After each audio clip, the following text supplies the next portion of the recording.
She wasn't just a fashion designer. She was a predator with a needle and thread. Lyra Saint didn't create clothes.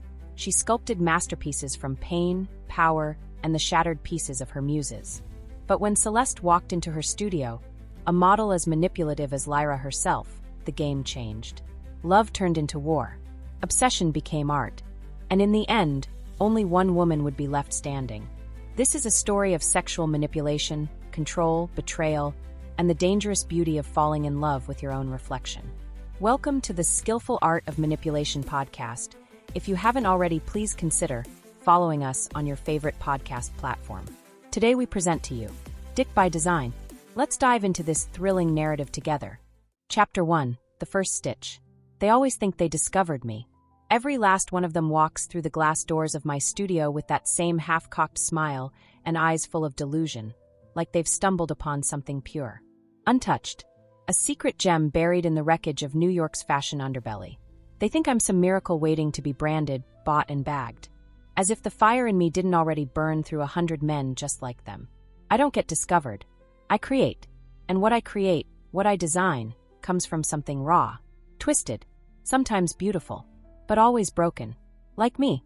The first time I saw Tristan, he was leaning against the arch of my showroom doorway, all legs and ego. The kind of man who wore his confidence like cologne, loud, intoxicating, and made to hide the rot underneath. 6'2", broad shoulders that made him look like a marble statue chiseled by the horny ghost of Michelangelo.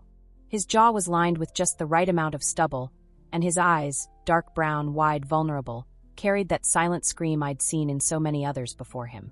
They don't know they're screaming, but I do. That's how I find them. I was sketching a long-bodied silhouette for a fall collection when he stepped in, but I didn't lift my head.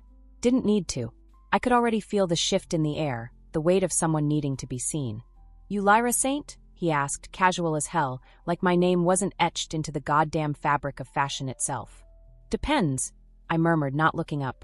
"You here to model or waste my time?" He chuckled, stepping deeper inside.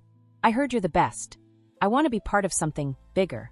I looked up then, slow, deliberate, like I was unwrapping a present I already knew I was going to return. My eyes met his and held there. I didn't smile, didn't blink. I let the silence stretch like silk pulled taut between us. He was already mine. "Take your shirt off," I said, standing and setting my charcoal pencil down on the edge of the table. He hesitated, just for a second, but then he obeyed. "Good boy." His shirt dropped to the floor, revealing sculpted abs, soft caramel skin, and a tattoo across his chest that read "No regrets." "Cute," I said, stepping closer. "Let's see how long that holds up." He didn't flinch when I touched him, my fingers cold from hours of sketching. I traced his collarbone, slow and steady, like I was reading Braille on his bones. My nails grazed down his chest, stopping just above his waistband. He inhaled, shallow and shaky. "I can make you a star," I whispered, lips brushing against his ear. "But it'll cost you." He looked down at me with those desperate, beautiful eyes. "Whatever it takes." Poor thing. He really meant that. I called him Muse one in my notes. Never by name. Names made things personal. Names made people real. And the moment a man becomes real to me is the moment I lose my grip. I don't lose.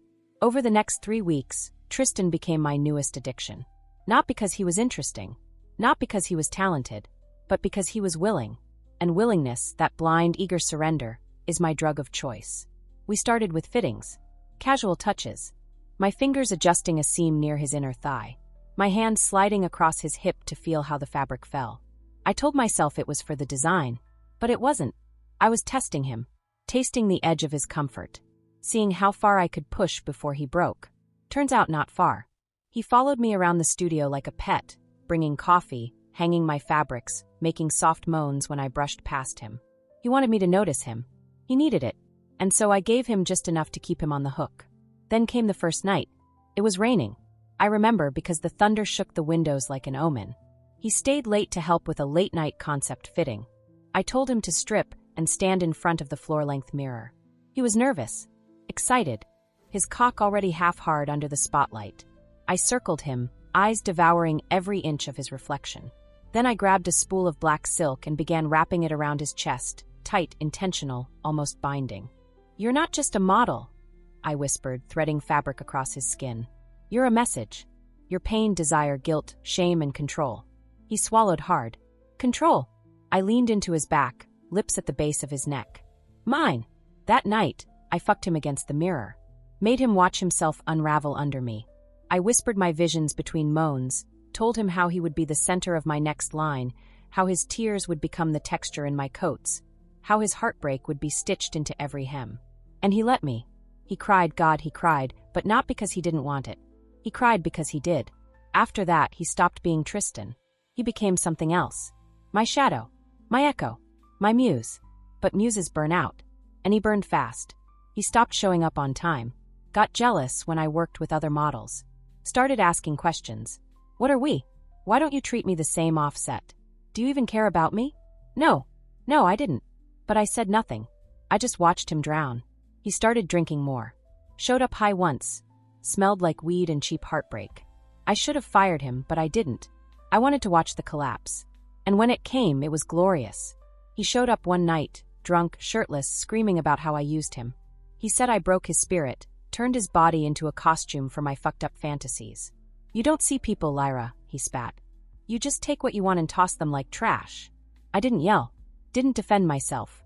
I just stepped toward him, calm and composed. I see you, I whispered, brushing his jaw with the back of my hand. More clearly than anyone ever has. And I captured it. I held up my latest sketch. It was a jacket made entirely from jagged, uneven layers. Torn silk. Distressed leather. Raw seams. It's called Tristan, I said. Fall collection centerpiece. It drops next week. He stared at it, tears forming in his eyes, and I knew I had finally ripped the last piece of him apart. He left. Moved to LA. I heard rumors, drugs, failed auditions, a stint in rehab. He posted cryptic things online. Once tagged me in a photo of a burned Saint disorder hoodie. Cute. But he was done. And I was already sketching the next one. That's the thing about muses. They're not meant to last. They're meant to ignite. And darling, I was on fire. Chapter 2. Fabric of Control. They say lightning never strikes twice. Those people have never met me. I don't wait for lightning. I summon it. I weave it into fabric, thread it through the minds of men, and wear it like a crown while they burn beneath me. Tristan was only the first in this season's cycle of collapse. A prototype. A blueprint. A glorious breakdown wrapped in glossy skin and crying eyes. But I was still hungry. Tristan's fall gave me a taste of something divine. Something I hadn't fully realized I was starving for. Not just power. Not just control. But chaos, the kind that starts quietly like a moth flapping its wings near a flame, and ends with everything in ashes. So when Adrian walked into my world, the air shifted again. Not in the subtle, begging way that Tristan had slithered in, but like a storm arriving mid-sentence, loud, proud, and crackling with intent. He was the type of man who didn't need to be discovered. He walked like he already owned the room. Hair like jet black ink, skin like rich mahogany polished by sunlight, and a jawline that belonged on a Greek tragedy mask. His smile was dangerous, smug, a little too charming, and entirely practiced. He came in during a casting call I wasn't even supposed to attend. I'd left the selection process to my assistant, Camila, who had impeccable taste and no patience for bullshit. But something pulled me into the viewing room that day, like a sixth sense nudging me toward my next masterpiece. He stood on the white stage platform, wearing nothing but black jeans and a stare that challenged the air around him. Name? Camila asked, clipboard in hand. Adrian Leroux. Of course. A name that sounded like sin dipped in chocolate. And you've modeled where? She continued, cold and clipped. Paris, Milan, Cape Town. But I'm here for something different.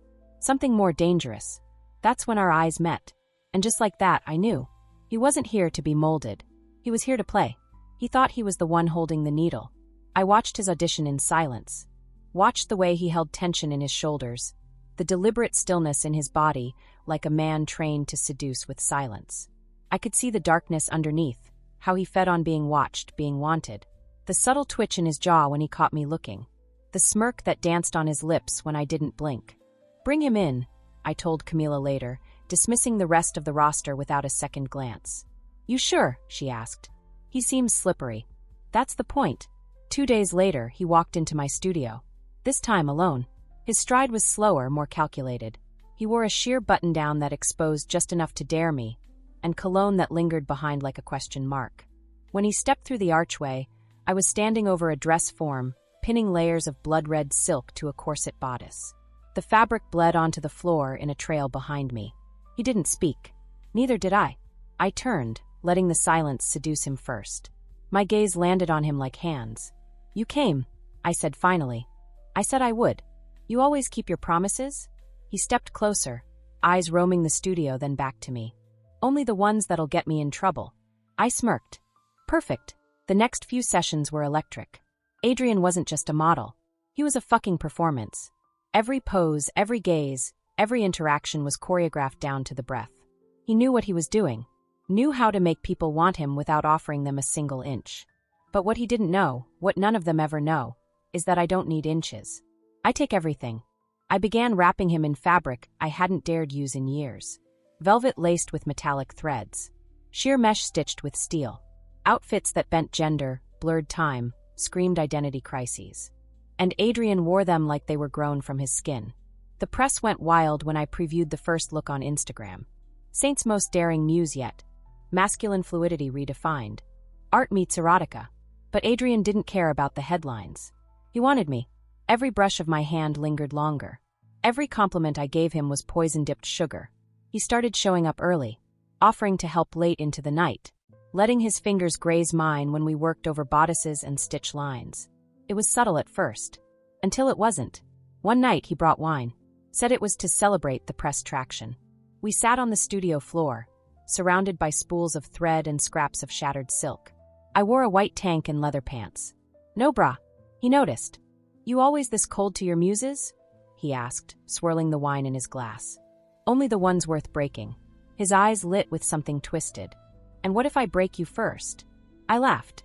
A low, dangerous laugh that echoed off the concrete walls. "Sweetheart," I said, crawling toward him like a cat circling prey, "you couldn't even scratch me." I kissed him first, hard, sharp, with teeth. And he kissed me back like he'd been starving for it. We fucked on the fabric table, surrounded by pins and glitter, knocking over a rack of corsets while I moaned his name like a curse. It wasn't romantic. It was warfare. After that night, everything shifted. He stopped being Adrian, the model, and became Adrian, the contender. He challenged my designs, questioned my control. Once, he even suggested I soften the silhouette of a leather trench I'd sculpted to be jagged on purpose. "It's too violent," he said. "That's the point," I snapped. He raised a brow. "Not everything needs to scream to be heard." And that's when I knew we were officially circling the same throne. He wanted to design me. Oh, how deliciously foolish. So I took the game deeper. I brought in another muse, just for one session. A blonde, lean, forgettable thing named Luca. I had him stripped down just like Adrian and started pinning fabric directly onto his skin. Adrian watched from across the room, silent rage pulsing beneath his calm. That night, he cornered me in the dressing room. "You trying to make me jealous?" I leaned against the vanity, lip gloss smudged from the heat of the day. "Why? Are you?" He stepped closer. "You know exactly what you're doing." "Yes," I whispered.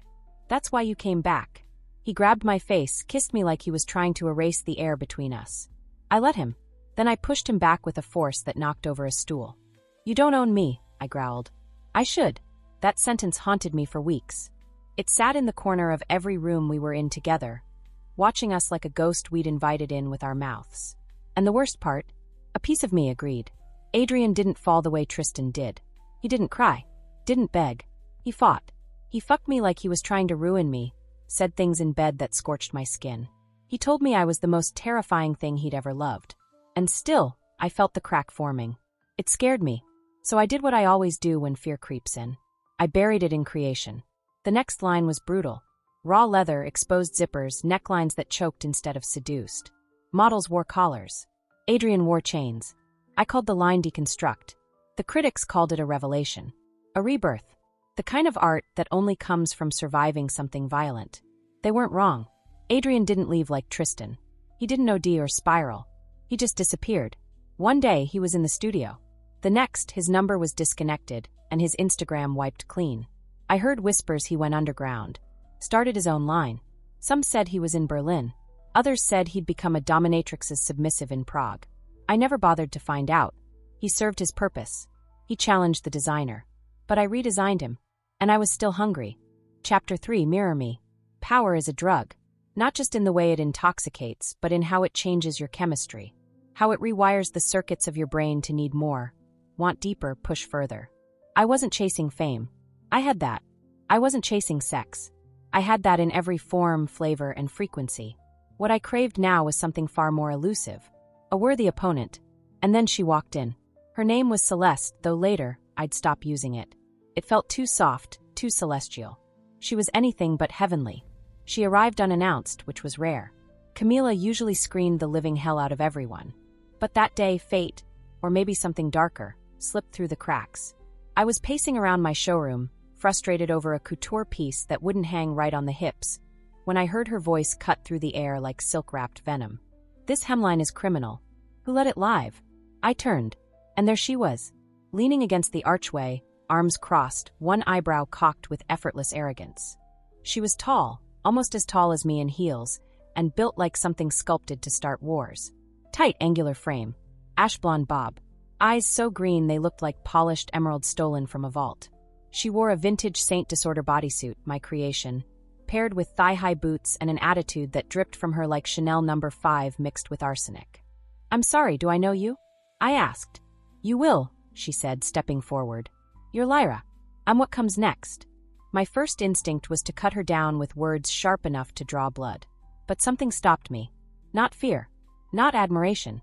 Curiosity. Camila rushed in a few seconds too late, breathless and flustered. She slipped past the front, said she had a one-on-one booked. "I didn't," Celeste admitted. "But I knew you'd want to see me. The fucking nerve." She didn't ask for permission. She knew. I liked that. For now. I studied her. "You model." "I become," she said, smiling. "Whatever you need me to be. Victim, villain, vision. Just tell me where to stand." It wasn't what she said. It was how she said it. Like I was the one being recruited. I told Camila to give us the room. She lingered, but I didn't look at her. My attention was tethered to the stranger who walked in like she'd built the floorboards herself. "You wear my line well," I said, nodding toward the bodysuit. "I wear it better than you imagined it." That one stung, but I didn't flinch. I stepped in closer, watching her body for tells. A twitch, a tremble, a mistake. She didn't blink. "Take off your boots," I ordered. "And your jacket. Stand in the light." She obeyed without hesitation, shedding layers like second skin. Her bodysuit clung to her frame like desire incarnate. Under the spotlight, she transformed, posture tightening, expression softening, like she was stepping into a role. I circled her, slow and deliberate. "You think you can handle me?" I asked, barely above a whisper. "No," she replied. "I know I can outlast you." It was a declaration, not a challenge. And I fucking loved it. I let her stay. Over the next week, Celeste slid into my studio like a whisper between walls. She didn't just model. She became the ghost of every unspoken trauma stitched into my designs. She made pain look like poetry. In fittings, she didn't ask for breaks. She didn't complain about pins stabbing skin or corsets bruising ribs. She smiled through it, eyes burning with something both familiar and foreign.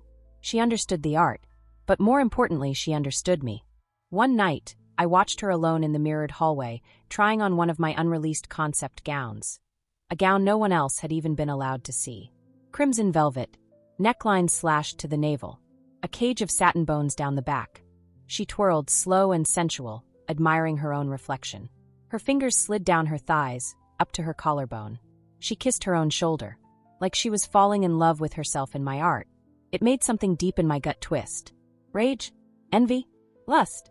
I couldn't tell. "Who said you could touch that?" I asked from the doorway, voice laced with venom. She didn't flinch, didn't even turn to look at me. "I didn't touch it," she said. "It touched me." I stormed toward her, grabbed her wrist, spun her to face me. Our chests collided. "What game are you playing?" I hissed. She smirked. "The same one you are." We stared at each other, our breaths tangled like thread caught in a machine. I expected her to back down, to apologize. But she didn't. She stepped in closer. "You're not used to being mirrored, are you?" she whispered, brushing a strand of hair from my face. "You manipulate. You dominate. You control. And you think that makes you untouchable." My heart was pounding. She leaned in, her lips ghosting over mine. "But you bleed like the rest of us, Lyra." She kissed me. Soft. Slow. But with a tension that felt like it could break the earth in half. I didn't kiss her back at first. I let her. I tested the weight of it. The danger. The hunger. And then I kissed her like I wanted to set fire to every thread between us. We fucked in the studio that night. Violent. Wordless. Equal parts punishment and pleasure. Fabric tore. Buttons popped. A mannequin shattered on the floor. And when it was over, I lay there panting, staring at the cracked ceiling tiles above us. I felt exposed in a way I never had before. She hadn't just entered my body. She had read it. Days blurred after that. We created like maniacs. I pushed her into contortions no other model could hold. Draped her in my darkest, most personal pieces. Things I hadn't even named yet. She told me I was a genius. That she saw me more clearly than anyone ever had. She whispered it between bites. Between moans. Between breaths that smelled like wine and recklessness. But then it started. The mimicking. She began dressing like me. Speaking in clipped syllables the way I did. Carrying a sketchbook. Drawing concepts. Suggesting adjustments. One morning, I found her coaching another model in my tone. Posing her like I would. Eyes hard. Voice soft. Manipulative. Who the fuck do you think you are? I asked. She tilted her head. Learning from the best. No. You're copying me. Isn't that what muses do? She asked. Reflect the artist? I slammed her sketchbook onto the floor, pages scattering like dead birds. I made you, I growled. No, she said, eyes dark and steady. You woke me. And that's when I knew I'd gone too far. I hadn't just created a muse. I'd created a monster. She started texting my clients behind my back. Booking private shoots. Posing in unreleased garments. Even leaked a teaser to a fashion blog that quoted her as Saint Disorder's rising co-designer. I should have destroyed her right then. But I couldn't. Because every time I tried to sever the thread, I found myself tangled deeper. Her voice haunted me. Her body called to me. Her ambition excited me. She was everything I was, reflected and reversed. And somewhere in that fucked up mirror I lost control. The final blow came when she entered a competition under her name, wearing my designs. Not a reinterpretation. My actual unreleased designs. The judges hailed her as a bold, emerging force. Said her work was hauntingly familiar, yet distinctly new. I watched her on stage, flashing her serpent smile, holding the trophy in one hand and my legacy in the other. And I smiled, too, because while she thought she was winning, she had no idea what I was about to design next. Chapter 4, Seam Ripper. There's a moment when the seam starts to split.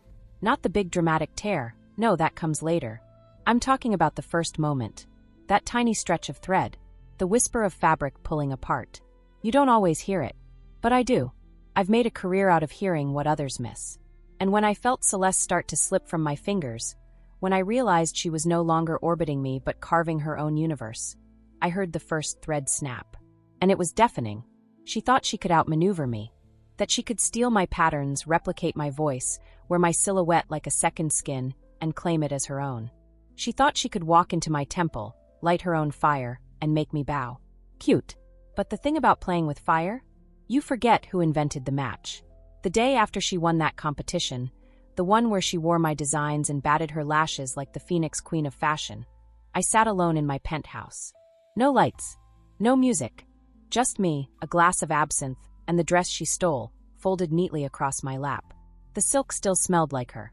A mix of perfume, sweat, and betrayal. I didn't cry. I didn't scream. I planned. Because a bitch like me doesn't spiral. She strategizes. First, I locked down the studio. I had Camila change every passcode, every door key, every piece of digital access we had. If Celeste tried to walk in again, she'd be met with cold steel and a flashing red denial light. Then I called my lawyer. I want to know exactly how many designs are legally registered under my name, and I want an NDA drafted that would make Satan himself hesitate. He didn't ask questions. He never does. We've been here before. Once that was in place, I turned to my real work, reclaiming the narrative. Celeste wasn't just a threat. She was a mirror. And mirrors can be shattered. I started small. Whispers. At a Vogue gala, I stood beside a journalist I knew had a taste for scandal and softly said, "You know, Celeste used to work for me. She was my muse until I caught her copying my sketches. I didn't look her way once. Just sipped my champagne and moved on. That's all it took." The next morning, page 6 ran with it. Saint Disorder's shadow. Is Celeste just a beautiful thief? She posted a denial on Instagram, an elegant black and white portrait of herself with the caption, "I don't steal. I inspire." It got over 80,000 likes. Too easy. The next phase was surgical. I had a man named Rafi, an old fling, ex-military, now a cybersecurity ghost, dig into her laptop. I knew she'd be reckless, riding the high of her little win. I guessed right. He found dozens of screenshots from my unreleased folders. Confidential sketches, fabric orders, color stories. I had proof, but I didn't leak it. Not yet. Power isn't about having the knife. It's about letting them know you could cut them anytime you want. And she knew. I saw it in the way her eyes shifted when we crossed paths at a rooftop show in Brooklyn. Her smile faltered for a split second when I brushed past her, slow and calm, and whispered into her hair, "You look beautiful tonight, thief." She turned, lips parted, probably ready to claw back. But I was already gone. By the end of the week, I sent her a gift. A vintage dress from my first collection, wrapped in tissue tied with black ribbon. Inside was a note written in my own blood-red ink. A reminder of where you came from. Love always, Mother. She didn't respond, but she wore it 3 nights later to an after-party. Of course she did. See, what Celeste didn't understand, what she still doesn't, is that the closer you dance to my flame, the more of yourself you burn away. I don't destroy people all at once. I dismantle them, button by button, stitch by stitch, until they don't even remember what they looked like before me. And then I take what's left and turn it into art. I began creating again, more feral than ever. My new line was called Needle and Bone. Each piece was a dissection, leather carved like flesh, chiffon dyed to resemble bruises, corsets that constricted like guilt. The models cried during fittings, and I fed off it. I sketched like a woman possessed. I sewed like a surgeon, and in every piece, I buried her. One look was a gown made entirely of twisted black ribbons, interwoven so tightly it looked like it had been built to trap someone inside. I called it the Mimic. Another was a trench coat with slashed lapels and zippers that served no purpose, just chaos stitched into structure. That one, Doppelganger. The centerpiece?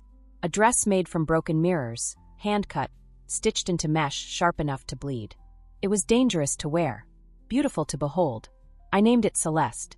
The night I unveiled the line, the entire industry held its breath. The room smelled like smoked vanilla and tension. People whispered as the models walked, gasped as the lights caught the reflective shards. I could feel the audience trying to make sense of the violence, the sadness, the madness of it all. I just smiled. She was in the 3rd row, wearing white. Of course. I caught her eye during the final walk. And I winked. After the show, she followed me into the dressing room. Her heels clicked like a warning bell behind me. I didn't turn. "You're insane," she hissed. "Tell me something I don't know." She stepped closer, eyes blazing. "You're obsessed with me." I finally looked at her. "No," I said, calm as ash. "I created you. And now I'm editing my mistake." She slapped me. Hard. My head turned from the force, my cheek blazing red. But I laughed. Not out of amusement. Out of something darker. Something victorious. "You felt that?" I asked. "Good. That means I still own you." She stood there, shaking, breathing like a trapped animal. She hated me. She wanted me. She feared me. Perfect. That night I didn't sleep. I walked my studio barefoot, fingers trailing across fabric bolts and mannequin spines. I lit candles, played violins through the speaker system. I poured wine, sat cross-legged on the floor, and replayed every moment we'd ever shared. And somewhere between the first and second bottle, I whispered to no one, "I'm not done with her." Because I wasn't. Destruction was only the first layer. Next, I'd make her beg to stay. Chapter 5, Silk Noose. It wasn't enough to destroy her. Not yet. Destruction is easy. I've done that. Burned muses to the ground, watched them scatter like ash in the wind. But unraveling someone? Slowly, intimately, making them beg for the very noose that will strangle them. That's an art. And Celeste, she was the perfect canvas. After Needle and Bone premiered, she vanished. No social posts. No sightings. Not even a whisper in the scene. For 2 full weeks, it was like she'd been erased. But I knew better. She was hiding. Wounded animals always do. And like any predator worth her salt, I let her think I'd moved on. I posted smiling photos with models. Champagne in hand. Poolside meetings. Late-night fittings. Nothing too polished. Just enough curated chaos to paint the illusion of thriving. Then I wrote her a letter. Not an email. Not a text. An honest-to-God, handwritten, ink-on-paper letter. No logo. No return address. Just 4 words in my signature crimson ink. "Let's finish this, love." I knew she'd come. And she did. 3 nights later, at 3:17 a.m., I heard the buzzer buzz once, short, hesitant, like a secret. I buzzed her in without a word. She walked into my penthouse drenched in moonlight and silence. No makeup, black hoodie, eyes rimmed red like she hadn't slept in days. She looked smaller somehow, diminished, not weak, but weathered. As if carrying the weight of me had eroded the edge she once flaunted like armor. We didn't speak. I poured her a drink. She took it without a thank you. And we sat, just the two of us, in the dark, wine between us, music low, tension higher than God. You humiliated me, she said finally. No, I said, staring into my glass. I revealed you. Why did you call me back? Because I'm not done with you. She laughed once. Dry. Bitter. So this is what now? Another manipulation? Another chapter in your twisted little fashion opera? I looked her dead in the eye. No. This is the part where you come home. She blinked. That was all I needed. You see, the cruelest thing you can do to someone isn't to hurt them. It's to convince them they belong to you. Even after the pain. Especially after the pain. She moved in 3 days later. At first, it was under the guise of collaboration. We told the world we were creating a dual collection. Saint and Sin. She'd be the Sin, of course. I didn't care what the press thought. This wasn't about fashion. It was about power. Our days bled together in a haze of silk and sabotage. We designed side by side, threading chaos into fabric. We drank too much. Slept too little. We fought over colors, textures, necklines. We screamed. We kissed. We clawed. Some nights we shared a bed. Other nights she slept on the studio floor, wrapped in scraps of lace and rage. I'd wake to find her sketching in the dark, hair wild, eyes glowing with hunger. She was haunted, and I was the ghost. We made love like war, rough, primal, punishing. One night, I tied her wrists with measuring tape, pulled her close, and whispered into her mouth, "Tell me who you belong to." She didn't answer, so I made her come until she cried. She curled into my chest afterward, shaking, whispering my name like a prayer and a curse. The next morning, she was gone. Again, that became our pattern. She would disappear, sometimes for hours, sometimes days. And every time, she came back thinner, sharper, like she'd shed some part of herself out there just to be light enough to crawl back to me. She was unraveling. But what I hadn't accounted for. So was I. Because there were moments, brief, cruel moments, when I wasn't sure who was pulling the strings anymore. She'd started filming me when I wasn't looking. Little clips. Me sketching. Me sleeping. Me screaming at a mannequin for slouching. Once, she caught me crying in the bathtub, drunk off absinthe, smearing lipstick onto a napkin like it held secrets. She showed me the videos. Not as a threat. As a mirror. "Look at you," she whispered. "You're beautiful when you break." I should have slapped her. I kissed her instead. And when we fought, oh God, when we fought, it was biblical. She threw a pair of shears at me once. Missed my face by an inch. I broke her sketchpad over my knee. She poured red dye on one of my gowns. I locked her out on the balcony naked in the rain. And then we'd fuck like the world was ending. Love. No, this wasn't love. It was codependency with a designer label. A shared addiction. And the high was starting to rot us. Camila staged an intervention. Sort of. She pulled me aside in the middle of a shoot and said, "Lyra, you're not designing anymore. You're bleeding." I laughed in her face. But later, I stood in front of my own closet and realized she was right. I hadn't sketched anything new in weeks. I'd been recycling fragments. Fractals of past collections. Sewing pain into pain. Celeste was no longer my muse. She was my mirror. And I didn't like what I saw. So I made a choice. I invited her to dinner, some exclusive rooftop affair with industry people, overpriced wine, and music so soft it felt like an apology. I had her wear the original Saint Disorder piece she first walked into my studio wearing. I wore black. Hair slicked back. Red lips. No earrings. Bare throat. "I want a toast," I said as the sun set behind her. "To what?" she asked, suspicious. "To endings." She blinked. "Are you breaking up with me?" she said, like we were 12. "No," I said. "I'm reclaiming myself." I stood, leaned close, and whispered against her cheek. "I don't need a mirror anymore. I remember who I am." She didn't speak. She didn't cry. She simply stood, kissed my cheek, and left. And this time, she didn't come back. Not that night. Not the next. Not the week after. Her things were still in my closet. Her perfume still on my pillows. Her unfinished sketches still on the wall. But Celeste, gone. For good. And for the first time in months, I felt something strange. Not triumph. Not heartbreak. Silence. The kind of silence that settles in when the noise finally stops, and all you can hear is yourself breathing. I looked around my studio, my penthouse, my life, and I asked the question that had been waiting in the walls. Who am I without the chaos? Chapter 6, The Silence Between Stitches. It didn't hit me right away. Her absence. It crept in, soft and slow, like dusk bleeding into the corners of the sky. The kind of absence that doesn't announce itself with slammed doors or screaming exits. It just settles, like dust, like rot, like the hollow sound of your own breath echoing through too many rooms. At first, I told myself it was good, healthy, necessary. Celeste was poison wrapped in velvet, seductive, brilliant, unpredictable. And I'd swallowed every drop. My bloodstream still pulsed with her voice, her laugh, her scent.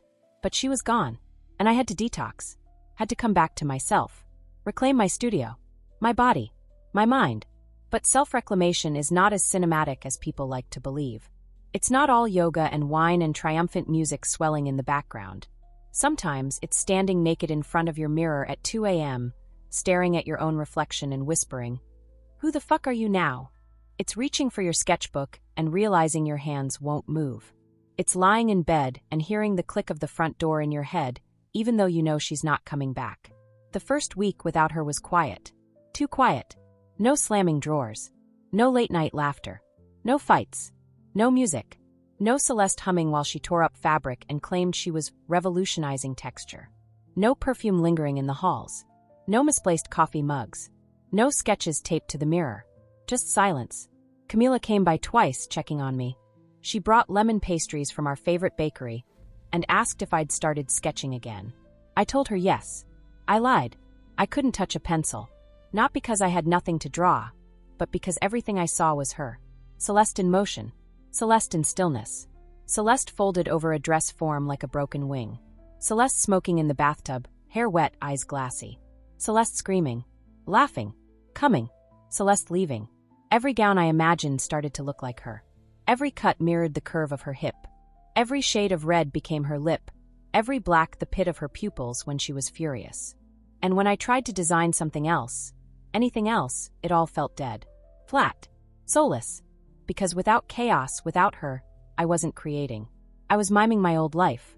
And I hated it. So I did something I hadn't done in years. I left the city. I packed a single duffel bag, told Camila to cancel everything for 2 weeks, and drove upstate to the cabin I used to visit before the world knew my name. Before I became Lyra Saint. Before I started feeding off the destruction of people who loved me too much to leave until they broke. The cabin was quiet. Cold. Dusty. Perfect.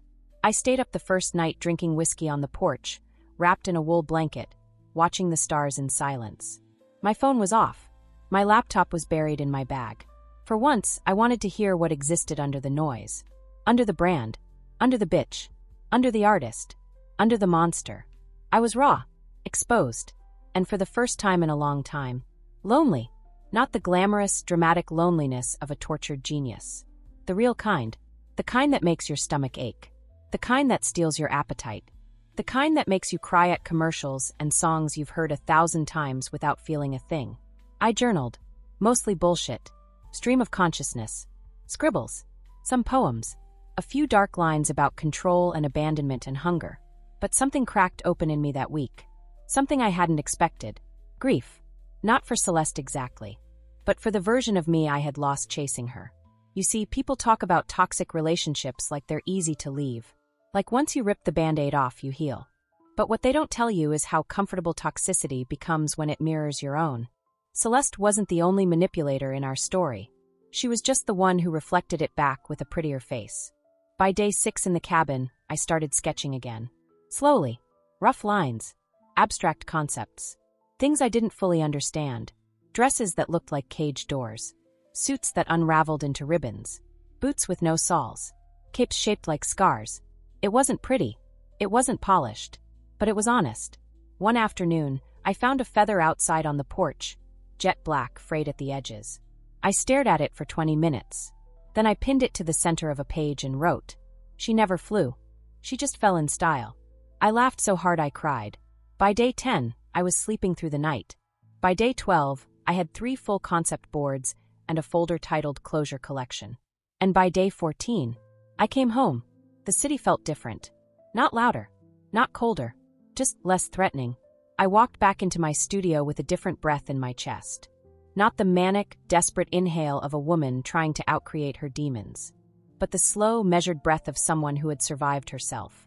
I poured a glass of water, lit a single candle, and opened my laptop. Hundreds of emails. Most of them noise. But one caught my eye. No subject line. No body text. Just an attachment. I clicked. It was a video. Celeste, sitting in front of the camera, wearing nothing but an oversized shirt I recognized as mine. No makeup. Hair wild. Eyes red. She didn't speak for the first 10 seconds. Then she leaned in and whispered. I lied when I said I was done. The screen went black. And just like that, my breath caught. The thread pulled tight. And I realized, the story wasn't over. Not yet. Chapter 7, Final Fitting. There's a silence that comes before impact. Not the kind that's peaceful. The kind that's thick. Pregnant. Alive. It presses against your skin like static before lightning strikes. That was the silence in the room when I watched her video again. Celeste, wrapped in my shirt, eyes heavy with something far more dangerous than love. Regret. Or maybe intention. I lied when I said I was done. Those words looped in my head for hours. I tried to ignore them, to file them away under manipulation tactics, an old trick in the toxic playbook. But this wasn't a game anymore. Not for her. Not for me. Something had shifted. We'd broken each other, stitched ourselves back together wrong, and now the seams were unraveling. I poured a drink. Then I watched it again. This time, I paused the video frame by frame, studied her face, her posture, the way her hands trembled in her lap. She was scared, but not of me, of herself. And I understood, because I had been scared too. It's one thing to play the villain. It's another to realize you've become it. Not by design, not by intent, but by necessity. To survive, to protect, to stay one step ahead in a world that eats women like us alive. She didn't say where she was, didn't ask to meet, didn't beg. She just sent the video, and vanished again. But I couldn't let it sit there. Couldn't pretend it hadn't cracked something open in me that I'd buried beneath ambition and sex and thread counts. So I did the only thing I knew how to do. I built something. A new line. The last line. I called it closure. No frills. No PR stunts. No models. Just me. In my studio. Alone. Designing every piece by hand. Bleeding onto fabric. Ripping old gowns apart and turning them into something new. A collection of ghosts stitched into redemption. Each piece was an exhale. The first was a gown made from shredded past collections, each one representing a muse I'd burned. Tristan, Adrian, even the faceless ones. I sewed the remnants together into a patchwork of broken promises. Called it the graveyard dress. The second piece was a long black coat with raw edges and a hidden red silk lining. Anger on the outside, blood on the inside. It was heavy, like grief. I wore it for 3 days straight while I worked. Then came the final piece, the wedding dress. Not for a bride, for a funeral. It was high-collared, bone-white, sleeves that dragged. The hemline was stained with ink, charcoal, and ashes from burned sketches. There were no jewels, just hand-sewn seams, exposed threads, and across the back, a single phrase embroidered in black. You made me real. It was a love letter. And an ending. I scheduled a private showing. No audience. No cameras. Just a single runway, lit by 100 white candles in a warehouse I'd used once when I first launched Saint Disorder. I didn't send invitations. I sent one address. To one person. Celeste. I didn't know if she'd come. I didn't prepare a plan if she did. I just stood backstage, listening to the music build, slow cello, echoing footsteps, soft rain effects. My hands trembled for the first time in years. Not from fear, but anticipation. And then, she walked in. Not down the runway. Not through the front. She came backstage. Through the back door. Like she always had. There she was. Hair shorter. Dyed darker. Eyes swollen from tears she'd clearly fought. She wore black leather pants, a sheer blouse, no bra. She didn't smile. Didn't speak. She just stared at me. Like I was something she didn't expect to still exist. Alive. Whole. Hers. You came, I whispered. I almost didn't, she said. But I needed to see you one last time. I stepped toward her. Do you hate me? Yes, she breathed. And I miss you. We stood inches apart. Both of us breathing like survivors pulled from the wreckage of the same crash. I made something, I said. For you. For us.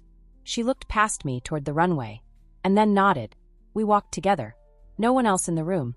No applause. Just flickering candlelight and the scent of rose oil and wax. I stepped onto the runway and walked alone, wearing the funeral dress.